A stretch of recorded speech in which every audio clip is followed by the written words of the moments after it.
السلام عليكم ورحمة الله وبركاته حبايب قلبي، جينا وياكم بوصفة الكبة. أنا مسويتها باللحم اليوم بالدجاج راح أسويها، ونبتدي على بركة الله. هاي عندي هنا صدر دجاج، وهنا عندي بصل هسه راح أثرمه وبتيته، والثوم هنا.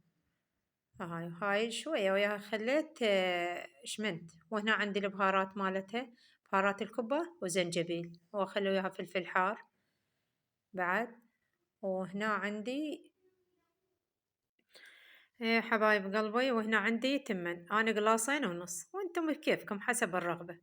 تمن مال الحصة. زين. بعدني لحد الآن ما غاسلته، هسه راح أغسله. أنا راح أخلين هاي وين؟ بالمحضرات الطعام أثرمها. وهنا عندي هاي خاشوقة ملح وخاشوقة كركم، هاي راح أخليها. أول مرة البطاطا على النار حامية.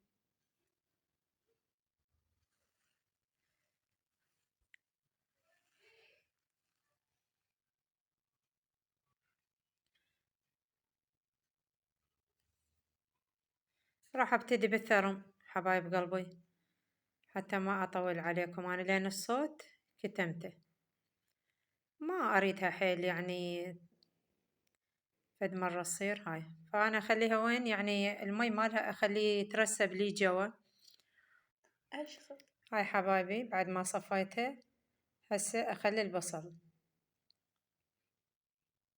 ما أريد الثرم حيل يعني يكون لا خشن ولا وسط وسط ولا ناعم كلش. هسه هنا خليت البصل وشمنت والثوم وياه.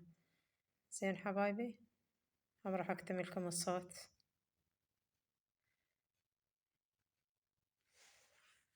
هسه أكمل وأرجع لكم. هاي الوجبة الثانية خليتها.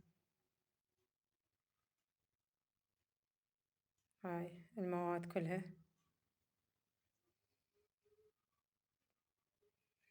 عالسرعة، الحمد لله على هاي النعمة.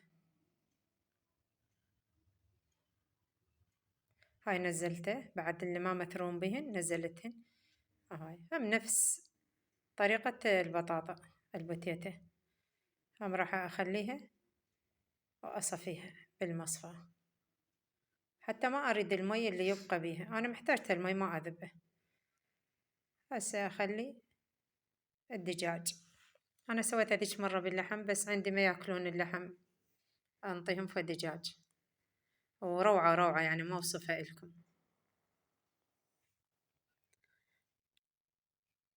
هاي حباية بطاطا وياها، ابتديها بالثرم. هاي المرحلة الأخيرة. باع شلون حبايبي؟ هسه خلصت. راح نروح هسه وين؟ بعد ما أنزلها على النار.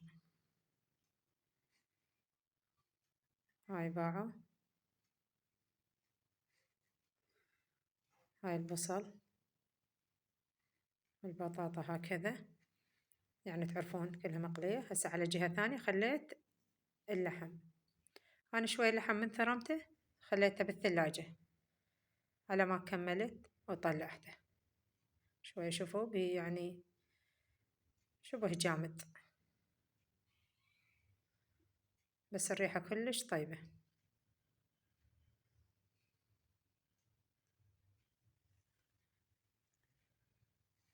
كمل المواد حتى أضيف لها البهارات وأخلص. هسه حبايبي راح أخلي البهارات الكبة. الله الريحة ولا أروع منها هاي البهارات، جاهزة كلش طيبة. زين. خلي هذا الملح والكركم.